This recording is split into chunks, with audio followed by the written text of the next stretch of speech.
스가랴 14장 16절 21절 같이 읽겠습니다. 시작.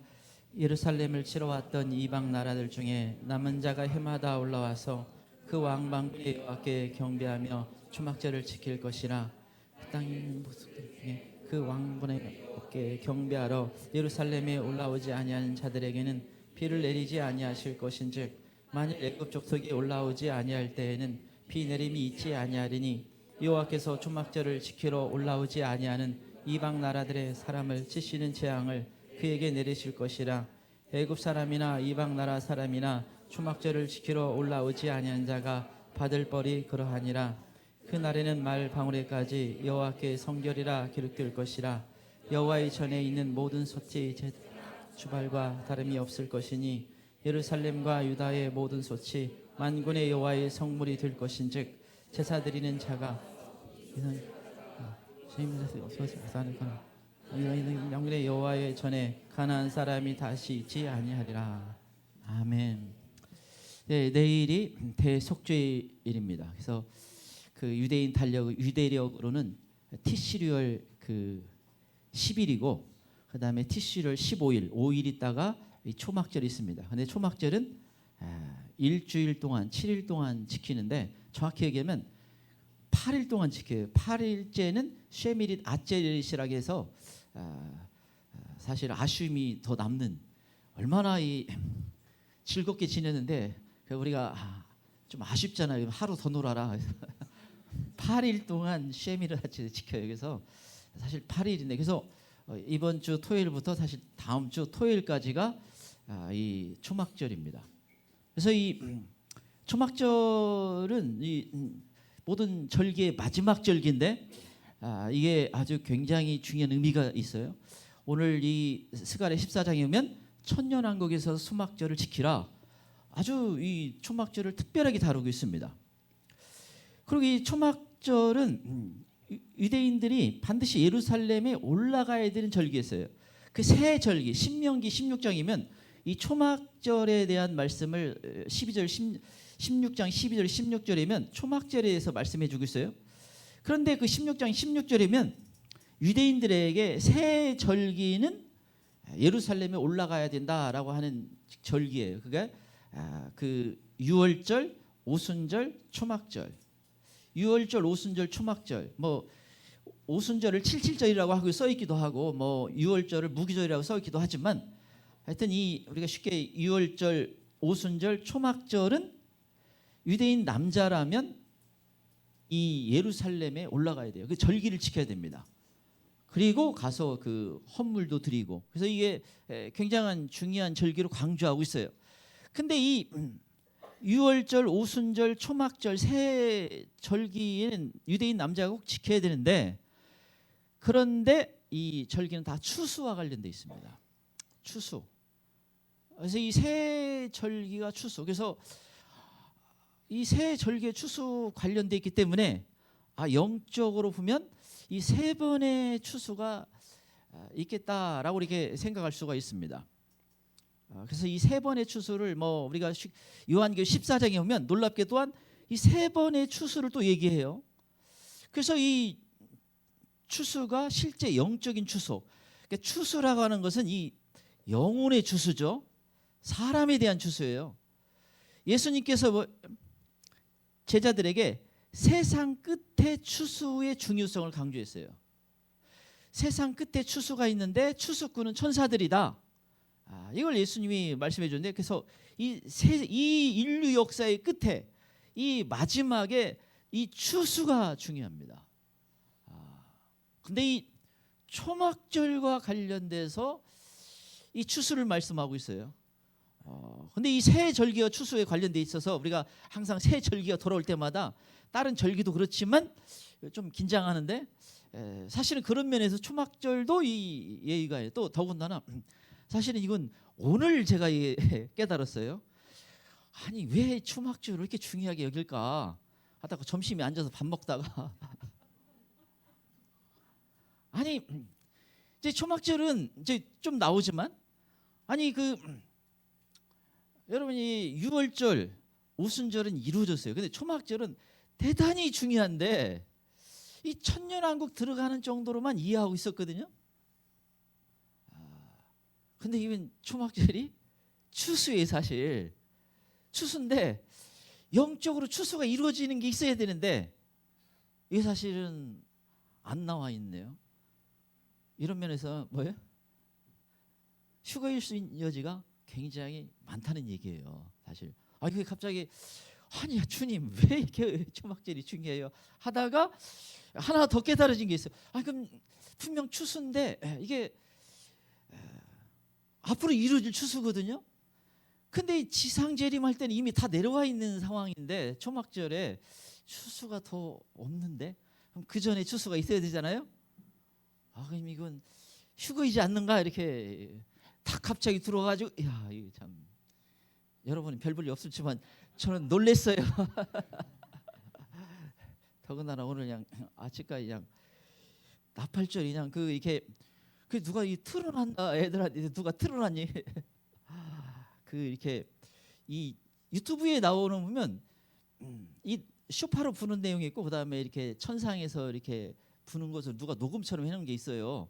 근데 그거 똑같아요 보니까. 아무튼 뭐 그래서 이게 참 추수 참 이 놀라운 우리가 또 추수의 소망이 있습니다. 그래서 이 초막절이 이게 중요한 의미가 있어요. 그런데 이 초막절은 무엇보다도 이 기쁨의 절기입니다. 축제의 절기예요. 일주일 동안 축제의 시간을 갖는 게 이 초막절이에요. 이 기쁨의 절기. 그래서 이 신명기 16장 보면 이 즐거워하라 이것을 반복해서 말씀하고 있습니다. 이 마지막 절기에 정말 기뻐하라는 거예요. 그런데 예수님이 이 기뻐하는 것은 진정한 기쁨이 초막절에 있어야 된다. 예수님이 말씀해 줬기 때문에 이 기쁨은 더 의미가 있어요.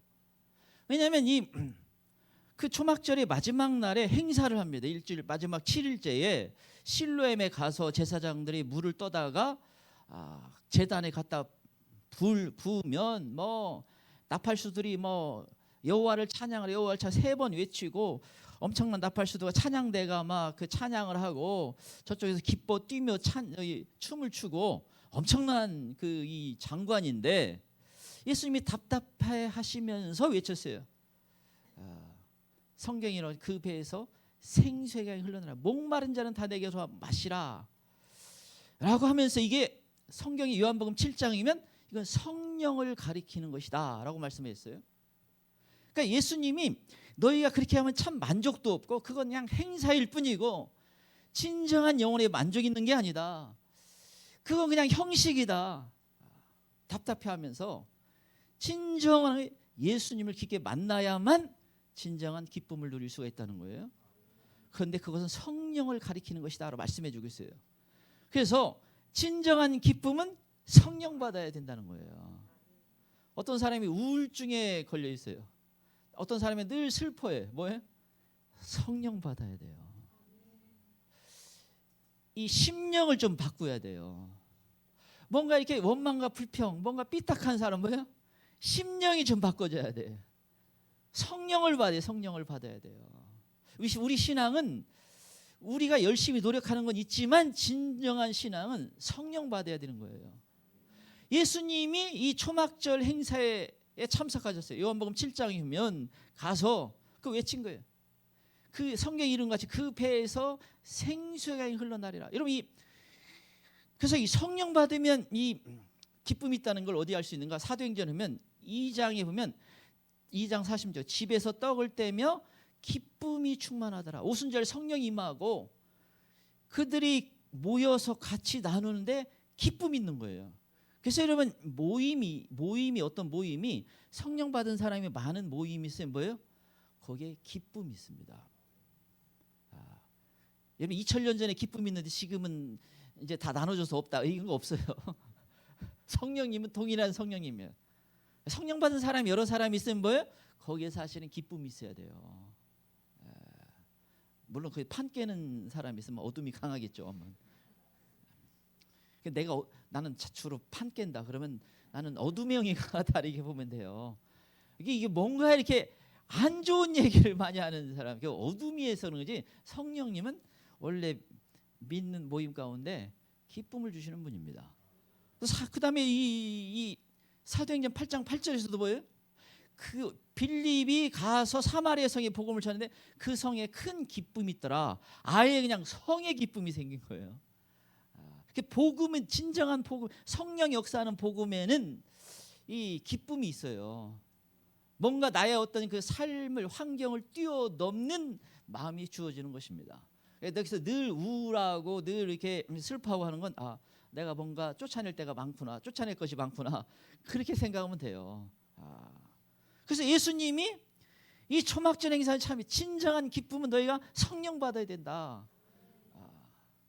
그래서 우리 신앙생활 내가 제대로 하고 싶으면 성령 받아야 돼. 그리고 저도 좀 밝게 살고 싶어요. 제게 성령을 더 부어주세요 할 필요가 있습니다. 그래서 이 초막절이 의미가 있는 건 예수님이 이 초막절의 영적인 중요한 의미를 부여했기 때문에 그렇습니다. 근데 이 또 초막절엔 또 은혜를 기억해. 신명기 16장 12절에는 네가 애굽의 종되었던 것을 기억해라. 거기서 구원해 줬던 걸.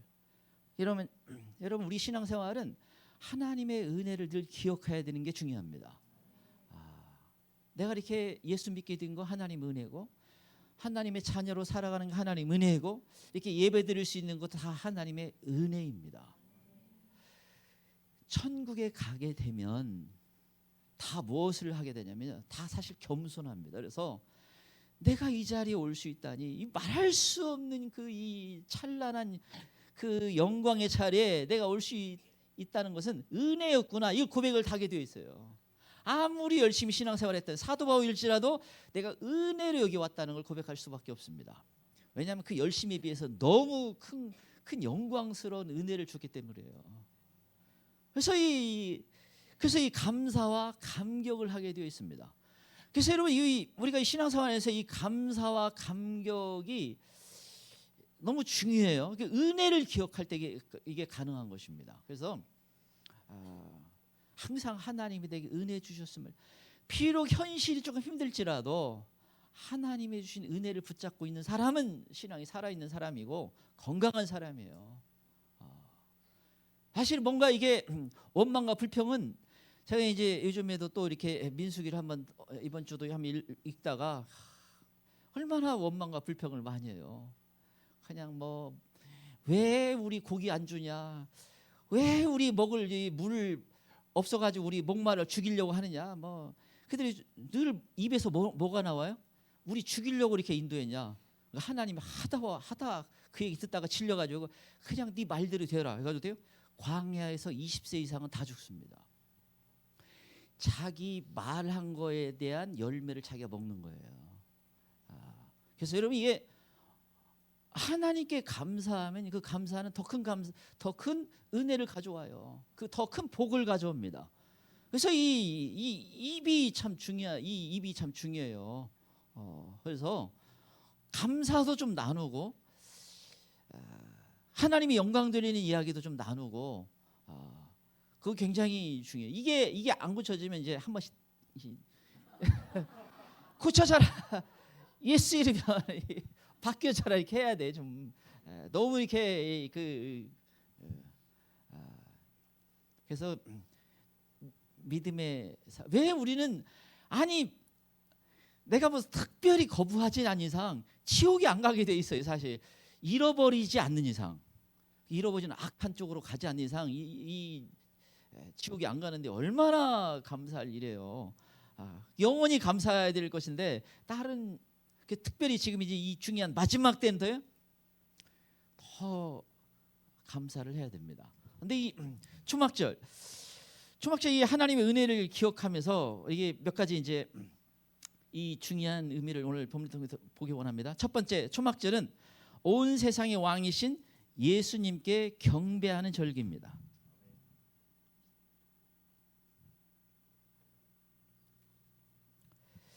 초막절은 온 세상의 왕이신 예수님께 경배하는 절기입니다.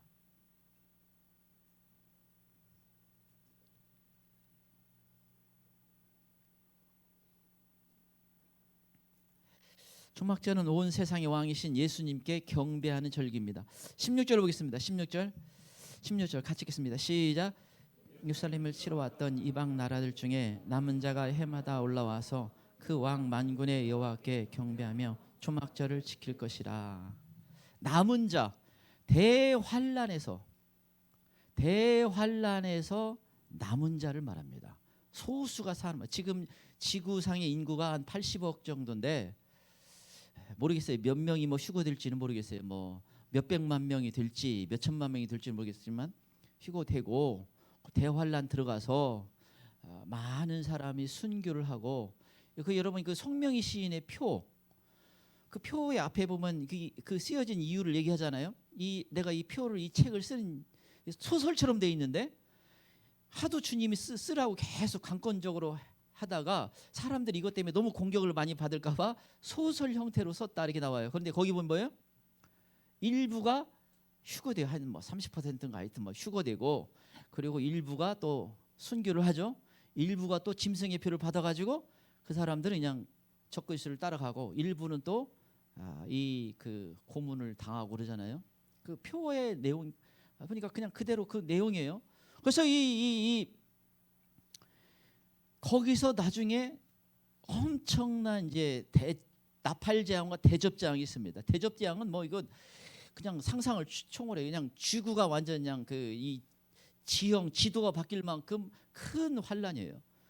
거기서 살아남은데 얼마나 살아남을지 모르겠어요. 그 남은 자가 뭐예요? 천년왕국에 들어가게 됩니다.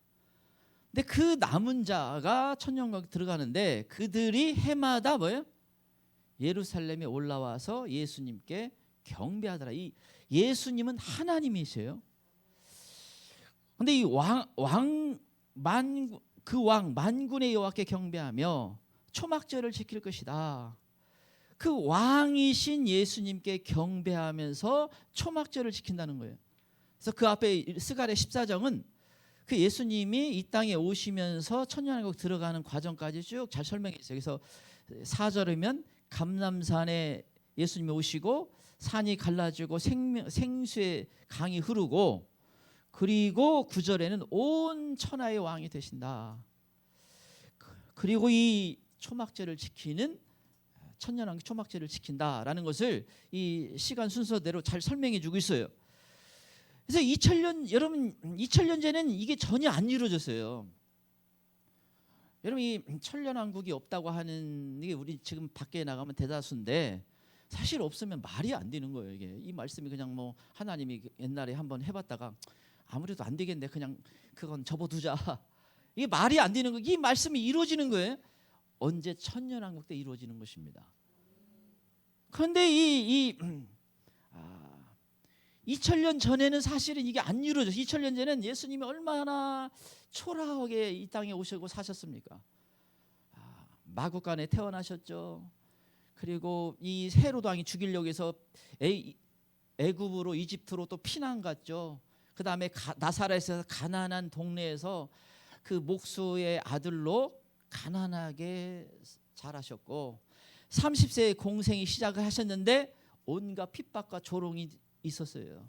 그러니까 예수님을 뭐 온갖 핍박, 이게 뭐 어쩌면 예수님 이 땅에 사는 동안 참 고생의 나라에서 고난의 연속이었어요. 물론 소수의 사람만 예수님이 왕이신 줄 알아봤어요. 심지어 아기 예수를 안아봤던 시몬과 안나 같은 사람은 뭐예요? 예수님이 왕이 오셨다는 걸 알아봤습니다. 또 동방 박사들은 놀랍게도 하늘의 징조를, 별을 보고 왕이 태어난 걸 알았어요. 그래서 마태복음 2장 2절에 우리가 왕께 경배하러 왔다. 참 이게 놀라워요. 그 이스라엘 백성들은 예수 왕이신 메시아가 오신다는 걸 알고 있고 기다리고 있음에도 불구하고 아무도 모르고 있는데, 저 먼 동방에서 온 사람들이 뭐예요? 왕이 오셨다, 메시아 구원자가 오셨다는 걸 알고 경배하러 왔다는 거예요. 이게 뭐 동방이 모르겠어요. 그때 저쪽이 우리 동방이, 우리가 한국이 동방이니까 몇 사람이 갔는지 저쪽 중동 지역에서 갔는지는, 뭐 바벨론에서 갔는지는 확실히 모르겠지만 놀랍게도 전혀 생각지 않은 어떻게 보면 우리는 사실 지금 이방인이에요. 이방인. 이스라엘 백성들은 그 이스라엘 가면은 뭐예요? 십자가가 별로 없어. 믿는 사람이 별로 없어요. 근데 우리 이방인들이 진정한 왕이신 메시아를 기다리고 있으니 이게 참.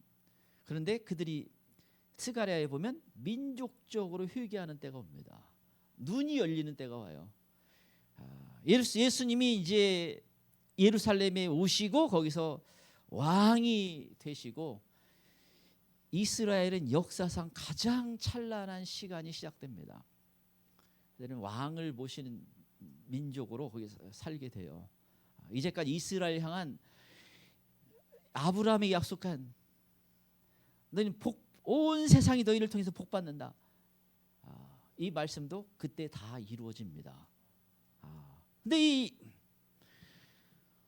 2000년 전에는 이렇게 초라하게 오셨는데 다시 오실 예수님은 찬란하게 하늘의 수많은 천군 천사와 함께 이 땅에 내려오십니다. 그래서 누구든지 다 알게 돼요.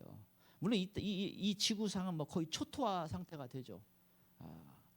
그런데 예수님이 오시면서 이 세상은 뭐 말할 수 없이 놀라운 것이 됩니다. 근데 여러분 우리 신앙생활은 결국 이 예수님을 얼마나 내가 왕으로 인정하는 삶을 사느냐, 그게 핵심이에요. 이건 윤리 도덕적인 거 넘어서는 것이고, 이건 내가 무슨 신앙생활 열심히 하는 걸 넘어서는 나의 왕, 나의 주인. 근데 그분에 따라 내가 그분을 섬기는 게 진정한 신앙생활이에요. 왕께 경배하는 거. 오늘 찬양도 하잖아요. 여러분이 손을 올리고 마음을 다해서 왕께 경배하는 게 진짜 예배인 거예요.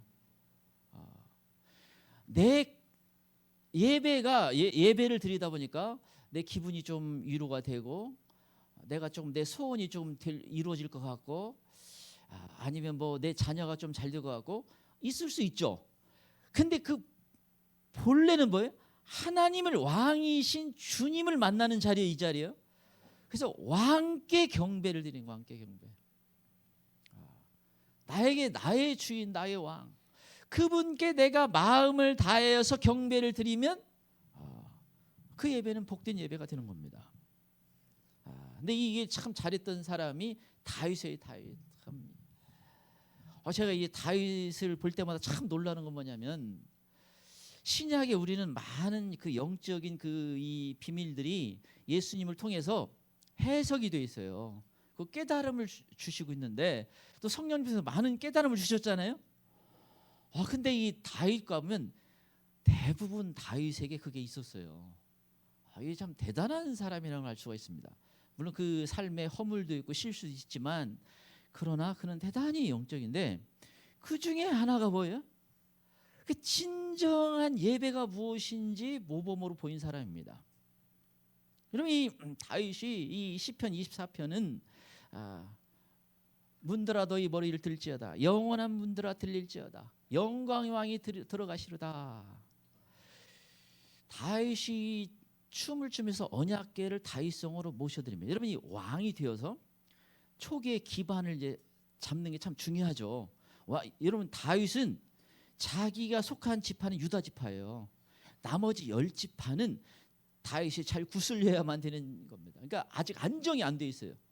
또 다윗이 이제 겨우 예루살렘을 수도로 정해가지고, 원래 기반이 없는 곳에 여부수 족속을 쫓아내고 거기다가 수도를 정했어요.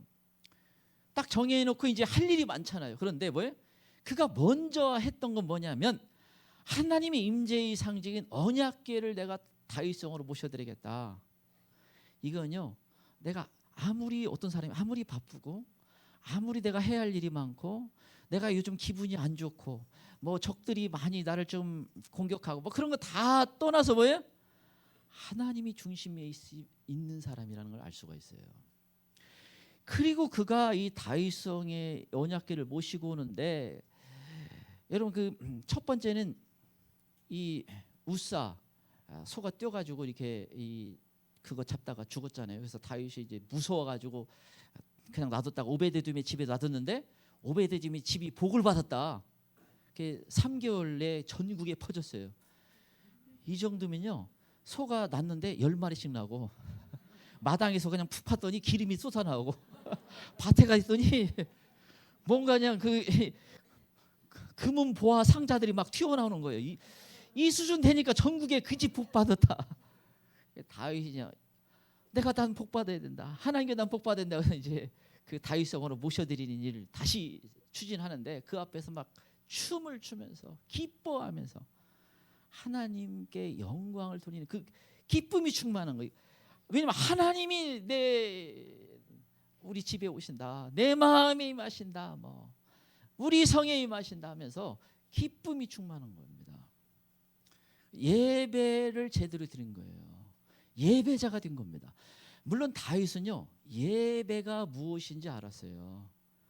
여러분 이 다윗은 그 당시 전혀 다윗이 목동이었을 때 아무도 주목받지 않았습니다. 주목받지 못했어요. 아버지도 사무엘 대선지자가 우리 집에 왔는데 다른 자녀는 다 불렀는데 다윗은 안 불렀어요. 아버지에게 그렇게 주목받지 못한 그냥 양치기 소년이었어요. 그런데 하나님이 다윗을 부른 거예요. 여기 다윗이 그 엘리압 딱 보니 저기 사무엘이 딱 보니까 키가 훤칠하고 뭔가 좀 있어 보이고 그러니까 이 사람이 하나님 택한 사람인 것 같아. 하나님이 나는 그를 버렸다. 나는 마음을 본다. 중심을 본다. 다 마지막까지 모여 있는 자녀들 다 지나가는데 없어. 누구 또 있냐 했더니 걔 말째가 있는데 걔는 아닐 것 같은데. 그런데 부르라니까 다윗이 맞았어요. 왜? 여러분 목동할 때 목동 치면서 뭐 할 게 보이세요? 다윗 그때 보니까 수금 치는 거 봐가지고 악기 하나 다루고 찬양하고 별을 보면서 다윗이 물맷돌로 던지는 거 보잖아요. 그러니까 사자를 쫓아내면서 곰을 쫓아내면서 늑대를 쫓아내면서 양을 지키면서 하나님께 감사하고 찬양을 하는 거예요. 찬양을.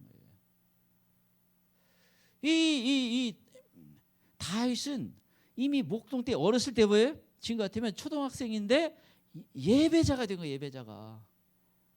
중학생이 됐을라나? 예배자가 된 거고. 그리고 뭐예요?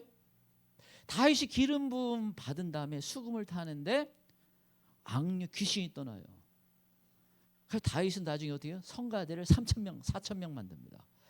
찬양 전임 사역자를 몇 사람씩 만들어요. 근데 다윗이 왜냐면 귀신이 떠나는데 수금 타면 사울 왕에 있었던 귀신이 떠났거든요. 근데 나중에 보니까 이 귀신이 안 떠나고 대래 그냥 창을 던지잖아요. 다윗이 뭐예요? 이거 안 되겠다. 나중에 아예 찬양단을 그냥 몇천 명으로 만드는 거예요. 전임 기도하면서 늘 찬양만 준비하는 그런 찬양 사역자들도 여러 명 세우면서 예배 전심을 드린 거예요. 예배 전심. 왕이 되어서 예배가 얼마나 중요한지를 알았기 때문에 그래요. 예배가 대단히 중요한 건데 지금은 예배가 죽은 시대에 살고 있어요. 식상한 시대에 살고 있습니다. 그래서 뭐 제가 자꾸 있잖아요. 장례 예배라고 하지 말고 장례식이라고 하고 결혼 예배라고 하지 말고 결혼식이라고 하고 그냥 결혼 예식이라고 붙이고 예배가 너무 식상해. 그래서 사실은 그 결혼식을 하려면 만약에 결혼 예배를 하려면 신랑 신부도 앉아가지고 그냥 이래야 돼. 손 들고 아니면 앞에 나갈 수밖에 없으면 두 손 들고 예배 드리면서 나가야지. 그래서 예배라는 말 너무 많이 쓰지 말고 그냥 예식으로 써요. 근데 이 다윗은 예배자. 그 예배자가 중요해요.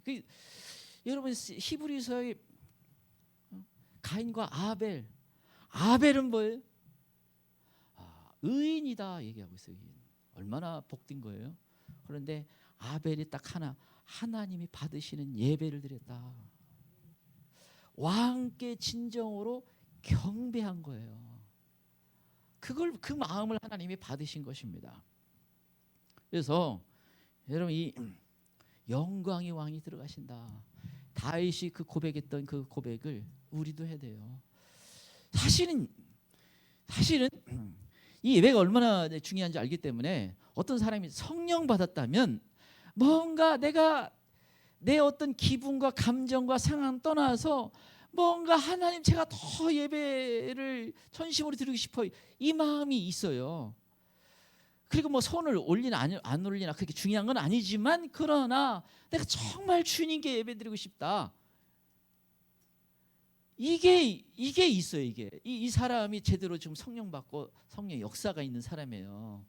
이게 안 되면 사실은 아직 예배가 뭔지 잘 모르는 거예요. 근데 다윗을 보면서 예배자 하나님이 여러분 예수님께 뭐예요? 신령과 진정으로 예배드린 자를 하나님이 찾으신다는 거예요. 그래서 우리 교회가 비록 좀 상가에 있지만 행복한 교회는 내가 예배하는 교회로 알고 있다. 또 이 은혜가 있어야 됩니다. 근데 계시록 20장이면 진정으로 왕을 섬겼던 사람들에게 왕권을 말씀하고 있습니다. 계시록 20장 6절 그들이 하나님과 그리스도의 제사장이 되어 1000년 동안 그리스도와 더불어 왕노릇하리라. 그리스도와 더불어 왕노릇하리라. 예수님이 천하의 왕이 되시는데 휴거되거나 부활체의 몸을 입은 그 사람들이 첫째 부활에 참여하는 사람들의 왕권을 주겠다는 겁니다. 요한계시록 22장 26절 27절 이기는 자들에게 왕권을 주겠다. 그러니까 여러분 이 왕과 방백, 그러니까 예수님 왕 중에 왕이에요. 그래서 뭐 나라에게는 저쪽 이 사우디를 하나 주면서 내가 다스려라. 전 세계 왕을 주는데 뭐예요? 예수님은 왕 중에 왕으로 예루살렘에 계시면서 당신의 자녀들에게 왕권을 주시는 겁니다. 그런데 요한계시록 22장 5절에면 세세토록 왕노릇하리라. 영원히 왕의 신분이 유지되고 왕노릇한다는 거예요. 그 새하늘과 새 땅은 지금 지구가 아닌데 새하늘과 새 땅은 따로 주어지는 거예요. 거기서 우리가 살게 되는데 거기에서 영원히 왕이 된다는 말은 여러분 예수님이 오실 때 한 번 왕권이 주어지면 천년왕국에서 왕 노릇하고 영원히 왕이 되는 거예요. 이게 그래서 지금 뭐예요? 지금 신앙생활은 영원히 어떻게 사는지가 결정하는 시간이에요.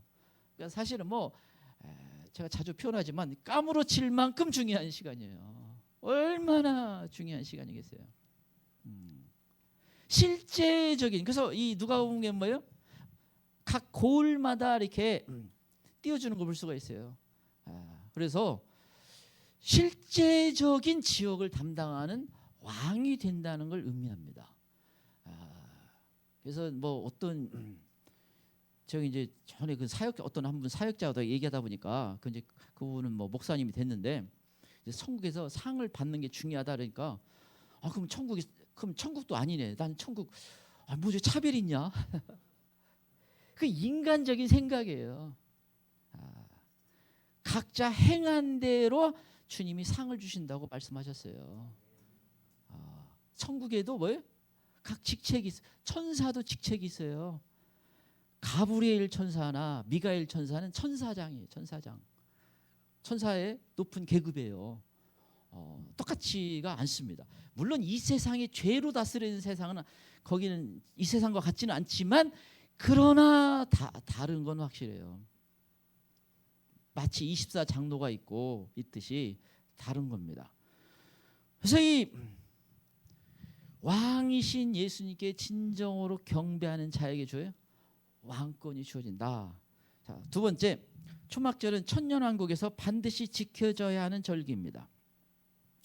두 번째, 초막절은 천년왕국에서 반드시 지켜야 하는 절기입니다.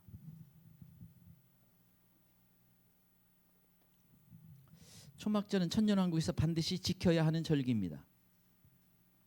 17절 19절 보겠습니다. 17절에 19절 17절에 19절 같이 읽겠습니다. 시작. 땅에 있는 족속들 중에 그 왕 만군의 여호와께 경배하러 예루살렘에 올라오지 아니한 자들의 비를 내리지 아니하실 것인즉 만일 애굽 족속이 올라오지 아니할 때에는 비 내림이 있지 아니하리니 여호와께서 초막절을 지키러 올라오지 아니하는 이방 나라들의 사람 재앙을 그에게 내리실 것이라. 애굽 사람이나 이방 나라 사람이나 초막절을 지키러 올라오지 아니하는 자가 받을 벌이 그러하니라. 초막절을 지키러 올라오지 않으면 벌을 받는다. 예루살렘에서 예수님이 다스릴 때 모든 온 세상 사람들을 다스리 천하의 왕이 되신다고 스가랴 14장 9절에 말씀하고 있습니다. 그런데 모든 사람들은 초막절을 지키러 올라가야 된다라고 말씀하고 있어요. 만약 지키러 올라가지 않으면 비를 내리지 않고 벌이 있다는 겁니다. 재앙이 있다는 것입니다. 그러니까 반드시 지켜야 되는 절기로 강조하고 있어요. 예수님이 이 땅에 내려오셔서 다스리시는데 놀랍게도 초막절은 반드시 지켜야 될 절기예요. 지금 우리가 이 땅에서 생활하는 모든 것은 그때 가면 다 바뀝니다. 우리에 있는 달력에 있는 절기들은 거기 지금 명절들은 다 사라져요. 그때 추석 찾지 마요. 그때 뭐 설날 뭐 각 나라마다 거기 다 족속 민족들이 다르잖아요. 아프리카 사람들은 우리 뭐 거기 무슨 개천절 뭐 나라를 세운 날 뭐 다 찾지만 다 사라집니다. 환경이 완전히 다 바뀌죠. 자연 환경도 바뀌고 사람 수명도 바뀌고 지금 지구의 모습이 아닌 환경으로 다 바뀌죠. 그래서 뭐 그런데 이 예루살렘도 다시 바뀌어요. 예루살렘도 스가랴에 보면 이 하늘 높이 솟아오릅니다. 전 세계 이 산들은 다 낮아져요. 지금 에베레스트 산 찾으면 그때 가면 여기 평지네. 섬들도 없어요. 그래서 마지막 때 환란 때 이게 섬에 가리라 그러면 그건 잘못 번지수를 잘못 찾았어요. 섬들이 가라앉아 버려요. 다 사라져. 엄청난 역사상 가장 큰 지진과 자연 재해가 그때 벌어집니다. 그래서 이 다 모든 환경이 다 바뀌어요. 지금 뭐 문화도 다 바뀌어요. 여러분 대부분의 문화가 뭐 이 세상 문화 다 미신의 기초를 둡니다. 과학도 그래도 과학은 살아남겠지. 하지만 과학의 다수도 뭐예요? 다 수정돼야 돼요. 제가 자주 보는데 이게 여러분 과학자들이 그냥 이론인데 그냥 그걸 진리처럼 해야 돼. 뭐 무슨 뭐 이 진화론 그게 살아남겠어요? 다 거짓이 사탄이 뭐 미신적인 것 때문에 바뀐 거. 이건 인간 원숭이가 돼가지고 사람 됐다. 말이 안 되는 거죠. 하나님이 창조했다는 걸 싫어하는 거예요. 온 우주를 만드셨다는 것도 싫어하는. 그냥 우연히 이 빅뱅이 뻥 터져가지고 콩알보다 좀 작은 건데 뻥 터져가지고 우주가 됐다. 저는 그걸 얘기하는 과학자들마다 이건 진리다 하면서 열변을 토하는데 야, 저 정도 믿음이면 신앙생활 잘할 텐데 왜 안 믿을까? 생각보다 뭐예요? 하나님 없는 세상에 다 그런 어떤 이 이론이에요. 사상이고 이데올로기고. 그래서 다 사라져야 돼요. 그런데 놀랍게도 초막절은 지켜야 된다는 겁니다. 그것도 반드시 지켜야 된다는 걸 나와요. 이게 굉장히 당황스럽습니다. 왜냐하면 다는 모르겠어요. 왜 이렇게 중요해? 아까 뭐 제가 잠깐 말씀드렸듯이 혹시 이 초막절이 추수에 관련된 절기인데 추수가 없는데 그때 지상재림도 예수님 오시는 날 아니에요? 혹시 초막절에 이 휴거도 일어나고 예수님 오셔가지고 이게 또 중요한 추수의 그것도 성취하면서 중요한 또 절기가 되나? 물론 천년왕국이 초막절이 들어가면 축제가 일어나긴 해요. 근데 왜 이 정도까지 중요한지는 사실 아직까지는 다 모르겠어요. 분명 기쁨의 절기고 축제의 절기라는 걸 천년왕국 들어가는 절기라는 것은 뭐 분명한데 그래서 한 가지는 일단은 죄가 속죄절에 죄사함을 다 받게 됩니다. 그리고 5일 있다가 본격적인 천년왕국이 시작돼요. 여러분 이게 지구가 그때는 너무나 좋아지는 환경인데 이 성경이면 100세 죽은 사람이 저주받았다 할 만큼이면 거의 사람이 죽는 것을 못 본다는 얘기예요. 그냥 1000년 동안 이 창세기에 1000년 동안 살잖아요. 무두셀라는 969세. 아마 다시 그런 현상이 벌어질 텐데 이 너무나 놀라운 이 환경이 벌어져요. 근데 이 초막 여러분 이게 하루 아침에 이렇게 지구가 확 바뀌는 게 아니에요. 대속죄일 날 여러분 모든 죄가 다 용서받습니다. 그리고 지구가 급격히 좋아하기 시작해요. 하룻밤 자고 일어났더니 갑자기 나무들이 많이 자라 있고, 하룻밤 자고 일어났더니 그 썩은 물들이 다 조금 바뀌어 있고, 하룻밤 자고 있더니 그 불탄, 여러분 나팔재앙 보여요? 그냥 온통 전 지구적인 불이 탑니다. 지금 뭐 6개월 동안 뭐 캐나다가 불이 끄고 소방서 끄는 사람 몇 사람 죽고, 아무리 해도 뭐 통제 불능인데 요한계시록의 나팔재앙을 뭐 전 지구적으로 3분의 1이 산이 타기 시작합니다. 뭐 얼마나 끔찍해. 그때 온통 다 민둥산이 되는 거예요. 그런데 예수님이 오셨을 때 갑자기 다 짧은 시간에, 그러나 하루아침에 일어났더니 다 바뀌었다, 이건 아니고 짧은 시간이지만 계속 급격히 막 바뀌기 시작하는 겁니다. 그래서 시간이 조금 필요해요. 그런데 이제 이 죄가 없어지니까, 여러분 왜 이렇게 지구가 좋아져요? 지구가 이렇게 끔찍하게 안 좋아지는 건 인간의 죄 때문이에요. 그래서 요즘 사람들이잖아요. 안 믿는 사람도 이건 알잖아요. 다 그 사람들이 다 문제다. 사람들 때문에 지구 환경이 안 좋아졌다. 뭐. 근데 그건 맞는데 인간의 죄 때문에 그렇습니다. 근데 대속죄일 날 죄가 용서함 받습니다. 그렇다면 지구에 너무 이 지구가 영적 좋은 상태가 돼요. 자, 여러분 가인이 자기 동생 아벨을 죽였잖아요. 최초의 살인자처럼 돼 있는데 땅이 저주를 합니다. 엉겅퀴를 내요. 그래서 제가 이제 이 화천에 갈 때마다 저는 이제 이게 산책로를 하다 이제 뭘 이게 깔거든요. 부직포 같은 걸 까는데 갈 때마다 이 엉겅퀴가 그냥 순식간에도 여기 침범에 들어오고 있어요. 다시 또 걷어내면 다음에 가면 또 비 몇 번 오면 다시 침범하고. 만약 콩이 그렇게 잘 돼봐요. 얼마나 좋겠어. 근데 내가 열심히 심어서 잘 가꾸려고 노력해도 어느 날 풀이 다 점령해 버리는데, 또 엉겅퀴가 점령하잖아요. 근데 그때 가면 역전 현상이 벌어지는 겁니다. 인간의 저주가 떠난 거예요. 땅의 저주가 풀려지는 겁니다. 너무 좋은 환경이에요. 그러면 그냥 옥수수를 그냥 쭉 갔다가 대충 호미로 파고 돌아다니는데 아침에 이거 벌써 싹이 나오고 쭉쭉쭉 올라오고 그래서 먹을 걱정이 없는, 그래서 혹시나 그 땅에 그냥 나도 살고 싶다면 대환란 통과해서 살아남아 보세요. 저는 그냥 부활체에 몰고 참여하고 싶어요. 근데 아무튼 이 초막절에 특별한 의미가 있습니다. 아무튼 혹시 휴거가 있지 않나 이런 생각을 하고 있습니다. 자, 끝으로 세 번째 초막절은 거룩을 강조하는 절기입니다. 세 번째 초막절은 거룩을 강조하는 절기입니다.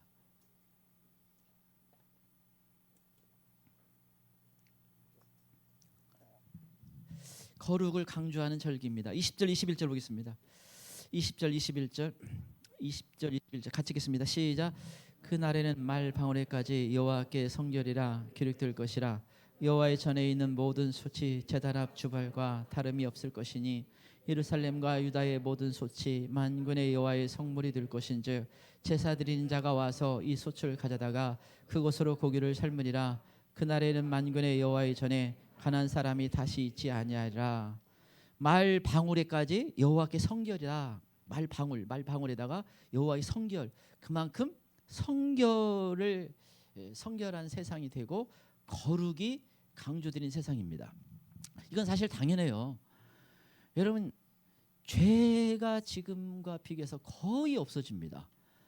모든 부조리가 거의 사라져요. 그리고 여러분 천년왕국에서는 즉각 이 벌을 받는 시대입니다. 지금은 여러분 은혜의 시대, 우리는 은혜의 시대예요. 만약 즉각 벌 받았으면 일주일 동안 우리 다 쓰러져 가지고 누가 예배드리기 쉽지 않을 거예요. 우리가 이게 생각보다 이렇게 죄를 짓는 게 많아요. 사실 우리가 여러 가지 죄악된 세상 속에 쉽지 않죠. 근데 하나님이 은혜를 베풀고 있어요. 참아주시고 인내하시고. 그래서 빨리 회개하는 사람이 복된 사람이에요. 그리고 이 대속죄일 아주 다 용서받는 그런 시간까지 지금 주시고 있는데, 천년왕국에서는 죄 지을 만한 게 거의 사라져요. 그리고 율법이 있는 그대로 시행됩니다. 그래서 여러분, 죄를 율법에 걸리면 뭐예요? 그 죄를 지으면 즉각적 징계가 있습니다. 초막절을 지키러 오지 않을도 죄 있는데 얼마나 죄가 있겠어요. 지금처럼 죄 짓는 게 거의 없겠지만 그때는 뭐 밤 무서워할 필요도 없고 그때는 뭐 도둑놈이 뭘 필요가 있겠어요. 뭐 전쟁도 없고 거의 없죠. 그런데 심판이 있어요. 근데 이제 더군다나 마귀가 악한 영이 없어요. 예수님이 다 집어넣기 때문에, 무적에게 집어넣기 때문에. 그래서 여러분, 우리는 얼마나 그 악한 영에 시달려요. 이 죽음의 영, 뭐 슬픔의 영, 음란의 영, 분노의 영, 이런 온갖 더러운 영들이 얼마나 우리를 괴롭히는지 모릅니다. 사람들을 괴롭혀요. 사람들은 그 세력 때문에 비참하게 살아가는 자체도 모르고 그냥 살아가고 있는 겁니다. 다 잡아서 집어넣어요. 그래서 우리가 그 천연왕국의 죄는 있긴 있지만 거의 죄질 가능성이 없어요. 그래서 이 거룩이, 지금은 온갖 죄악이 판을 친다면 그때는 거룩이 지배하는 세상입니다. 근데 이 거룩이라는 건 구별된 삶을 사는 거예요. 구별된 삶. 여러분, 지금 우리가 하나님이 기뻐하는 구별된 삶을 살려면 세상에서 구별된 삶을 살아야 됩니다. 이 세상에 있는 모든 것은 육신의 정욕과 안목의 정욕과 이생의 자랑이다. 다 죄악된 것이다라는 거예요. 이것은 정말 내가 자랑할 만하다 한다 하는 것도 대부분 다 죄악된 관련된 것들입니다. 그런데 뭐예요? 이 초막절에는 이 거룩이 있는 그런 모습이라는 걸 보여주는 것 중 하나가 이 천막을 치고 초막을 치고 일주일을 보내는 시간입니다. 그래서 여러분이 초막절은 일주일이잖아요. 자기 집에서 나와서 초막을 치고, 말 그대로 뭐 이렇게 나무 가지로 집을 엮어서 지낼 수도 있고, 자기 천막을 텐트를 치고 지낼 수도 있고, 이렇게 하는 일주일 시간을 보냅니다. 그래서 이때는 굉장히 잘 먹는 시간으로 알려져 있어요. 그래서 유대인들이 많이 그 음식을 갖다 쌓아 놓고서나 먹으면서 뭐 이야기하고 덕담하고 뭐 이런 시간을 가져요. 그런데 집에서 나와서 구별된 시간을 보내는 겁니다. 이건 우리 나그네 정서가 있어요. 베드로전서 1장 1, 2절이면 모든 흩어진 나그네, 모든 성도를 향해서 나그네라는 것입니다. 나그네의 정서를 말하는 거예요. 나그네는 한 곳에 정착해 있는 사람이 아닙니다. 이것은 우리가 이 땅에서 영원히 살 것처럼 사는 사람이 아니라는 걸 의미해요. 신앙인은 이 세상에 향해서 나그네와 같은 삶을 살아간다, 이것을 의미하는 것입니다. 여러분, 이 초대교회에서는 이 신앙생활 하는 그것 때문에 세례받으면 핍박 대상이 되는 경우가 많습니다. 그래서 동네에서 쫓겨나기도 하고 순교하기도 하고 죽음을 당하기도 하고 뭐 직장을 잃어버리기도 하고 대단히 어려운. 그래서 로마 황제들이 얼마나 이 믿는 사람들을 많이 죽였습니까? 또한 이 가톨릭에서 얼마나 또 많이 믿는 사람 죽였어요. 그래서 이 나그네, 진짜 제대로 신앙생활 하는 것은 이 나그네 정서가 있을 수밖에 없어요. 신앙인은 나그네인 겁니다. 세상과 동화될 수가 없는 거예요. 그래서 여러분, 이 우리의 고향은, 영원한 집은 천국이기 때문에 그렇습니다. 근데 여러분, 이 땅에서 그래서 이 치열하게 우리가 싸워요. 이게 이 세상의 것이 나의 마음의 중심을 차지하지 못하도록 우리가 치열하게 싸우고 있어요. 그래서 여러분이 얼마나 많이 발목을 찼습니까? 그래서 지난번 우리 그 화천에서 그리스 군사학교 3주 도니까 거기서 고백들을 많이 하잖아요. 신앙이 좋아졌다. 사실 이게 신앙이 좀 문제가 있으면 방학 같은데 거기서 아예 그냥 살아. 한 2-3명이면 뭐 밥 해먹고 살만할 거예요. 뭐 식량도 있겠다. 굶지는 않잖아요. 왜 그래요? 나와 보니까 우리의 온통 내가 보는 거, 듣는 거, 뭐 많은 것들이 뭐예요? 생각보다 어둠과 관련돼 있어요. 죄악과 관련돼 있습니다. 그래서 여러분 이 세상에 있는 이 마지막 때가 되니까 더 이게 심각해졌어요.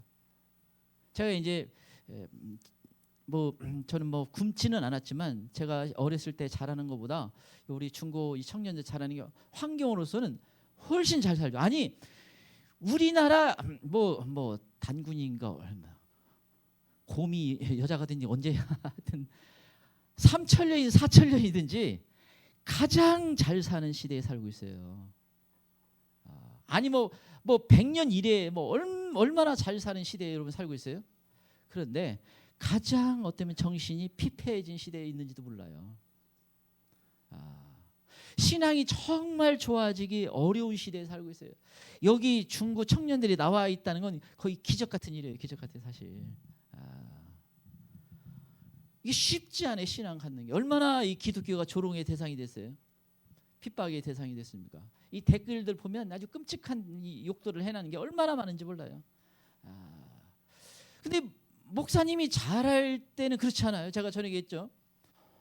제가 이제 그때 아마 한표 타이였던가 저는 한마디도 못하는 완전히 그냥 각시 스타일이었는데 저기 동기들이 쟤를 휴장시키자 해가지고 걔들이 선거운동에 몰표를 줘가지고 이제 한 40여 명인데 저기 이제 그 한 표 차이인가 제 기억으로는 휴장으로 당선됐죠. 근데 제가 이제 그래도 뭐 부족하지만 그래도 뭔가 이렇게 충성스러운 건 있었죠. 그래서 주님이 뭔가 기뻐할 게 뭐가 있나. 전도를 좀 해야겠다. 하고서는 제가 아침 일찍 나가가지고 이제 그 아침 예배 전에 나가가지고 이제 문 각 시골 집마다 두드리면서 이제 야 교회 가자고 몇 주를 돌았는데 80명이 됐어요.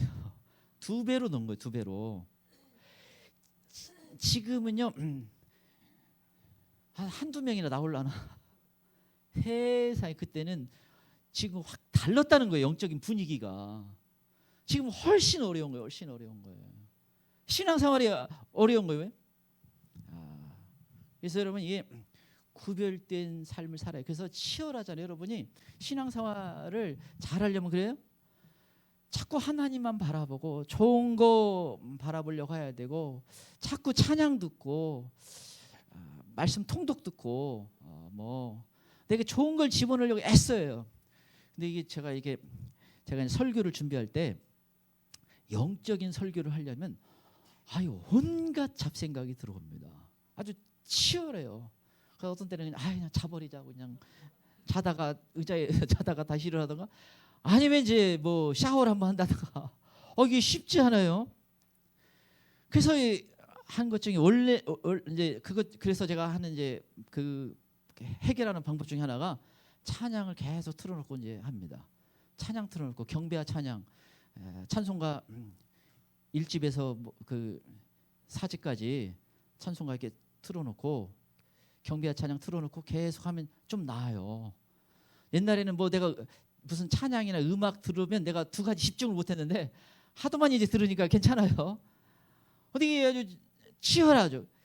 이 정신적인 고통을 공격을 굉장히 많이 한다는 얘기예요. 그래서 여러분이 삶의 환경을 계속 치열하게 바꿔서 정말 좋은 걸 붙잡도록 해야 됩니다. 자, 말씀을 정리합니다. 우리가 같이 한번 기도하기로 원합니다. 이 초막절 굉장히 중요한 절기예요. 물론 모든 절기가 다 중요하지만 마지막 절정과 같은 절기입니다. 그래서 우리가 왕이신 예수님께 경배하는 시간을 가져야 됩니다.